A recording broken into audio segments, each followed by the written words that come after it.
Welcome! In front of me I have Mibro Lite smartwatch, and I'm gonna show you how to unpair this watch from the Android phone. To unpair this watch from the Android phone, first we need to open the Mibrofit application on our phone. In the app we need to tap on Equipment. You should see the Mibro Lite right here. It should say Connected. Now scroll all the way down, tap on Delete Current Device. And as you can see, it says a successful untie. The device should disappear from this list right here. We can close the app.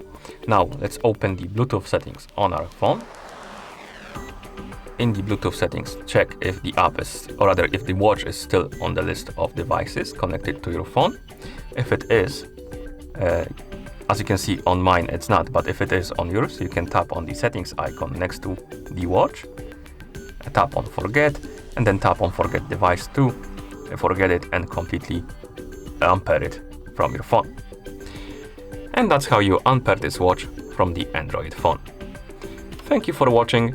If you found this video helpful, please consider subscribing to our channel and leaving the like on the video.